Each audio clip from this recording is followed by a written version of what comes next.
Hello all, welcome back to our channel. ఈరోజు ఎంతో టేస్టీగా అండ్ హెల్తీగా ఉండే ఒక స్పెషల్ డ్రింక్ చూసేద్దాం. పిల్లలు స్కూల్ నుంచి ఇంటికి వచ్చేలోగా వాళ్ళ కోసం ఇలా చాలా టేస్టీగా హెల్తీగా డ్రింక్ ప్రిపేర్ చేసి ఇస్తే చాలా ఇష్టంగా తాగుతారు. మనకు కూడా మంచి సాటిస్ఫాక్షన్ ఉంటుంది. మంచి హెల్తీ జ్యూస్ ఇచ్చినట్లు ఎంతో సింపుల్ వేలో ప్రిపేర్ చేసేసుకోవచ్చు. జ్యూస్ ఎలా ప్రిపేర్ చేసుకోవాలో చూద్దాం.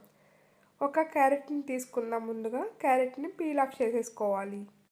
ఇలా మంచిగా పీల్ చేసేసుకొని క్యారెట్ని వాష్ చేసుకోవాలి. ఇలా వాష్ చేసుకున్న తర్వాత ముక్కలు ముక్కలుగా కట్ చేసేసుకొని ఒక కుక్కర్లోకి తీసుకోవాలి.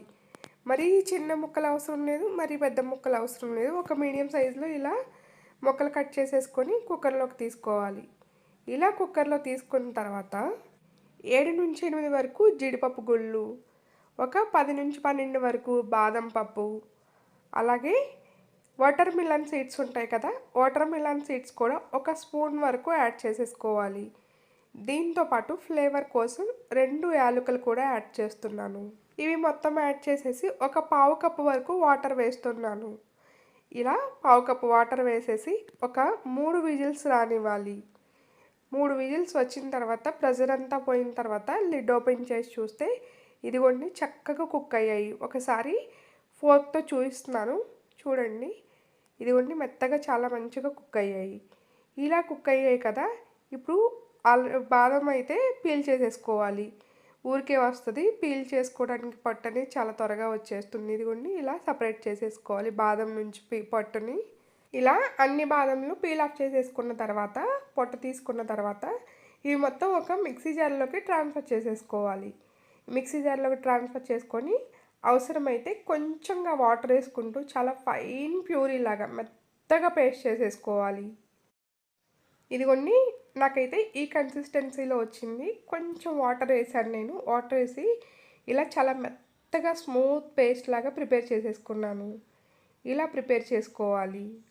ఇప్పుడు స్టవ్ ఆన్ చేసి ప్యాన్ పెట్టుకోవాలి. ప్యాన్ పెట్టుకొని ఒక 2 కప్పుల వరకు చిక్కటి పాలను యాడ్ చేస్తున్నాను. ఇవి ఫుల్ క్రీమ్ పాలు. మనకి క్వాంటిటీని బట్టి ఇక్కడ మనం వేసిన ఇంగ్రీడియంట్స్ అన్నీ అడ్జస్ట్ చేసుకొని యాడ్ చేసుకోవచ్చు. నేను 2 కప్పుల కోసం చేస్తున్నాను. ఇలా చిక్కగా 2 కప్పుల వరకు పాలను యాడ్ చేసేసి దాంట్లోనే వెంటనే మనం ఇందాక ఏదైతే ప్రిపేర్ చేసేసుకున్నామో స్మూత్ పేస్ట్ని అది కూడా వేసేసి ఇలా బాగా కలుపుకోవాలి ఒకసారి.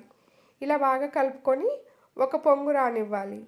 మంచిగా పొంగు వస్తాయి పాలు. అప్పటి వరకు ఇలా మరగనివ్వాలి. అంచులేవి మాడవు. సిమ్లో ఉంచి ఇలా నిదానంగా కాగబెట్టుకోవాలి. చూస్తున్నారు కదా, ఇక్కడ పాలు పొంగు వస్తున్నాయి.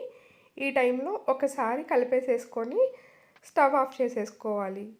ఇదిగోండి ఈ టైంలో కలిపేసేసుకొని స్టవ్ ఆఫ్ చేసేసుకొని ఇప్పుడు మెత్తగా ఉన్న బెల్లం పొడిని, లేకపోతే ఏదన్నా బెల్లం ఉంటే దాన్ని కొంచెం దంచి ఒక స్పూన్ వరకు యాడ్ చేసేసుకోవాలి. నేను ఒక స్పూన్ వరకు బెల్లం పౌడర్ని యాడ్ చేశాను. మీరు మీ తీపి తగినట్లుగా బెల్లం పౌడర్ని యాడ్ చేసుకోవచ్చు. ఇదిగోండి గోరువెచ్చలుగా ఉన్నప్పుడు నేను దీన్ని ఒక గ్లాస్లోకి ట్రాన్స్ఫర్ చేస్తున్నాను. ఇవి పూర్తిగా చల్లారిన తర్వాత ఫ్రిడ్జ్లో పెట్టేసుకొని మంచిగా పైన కూడా డ్రై ఫ్రూట్స్ గార్నిష్ చేసేసుకొని చల్లగా ఉన్న తర్వాత తాగితే చాలా అంటే చాలా బాగుంటుంది. లేదు చల్లగా వద్దు అంటే రూమ్ టెంపరేచర్లో ఉన్నప్పుడే హెల్తీగా తాగేయచ్చు. పిల్లలకి అలాగే పెద్దవాళ్ళకి కూడా చాలా బాగుంటుంది ఈ జ్యూస్. మన ఛానల్ ఎవరైనా మొదటిసారి చూస్తున్నట్లయితే కొత్త కొత్త అప్డేట్స్ కోసం ఛానల్ సబ్స్క్రైబ్ చేసుకోండి. Please like the video. Thanks for watching.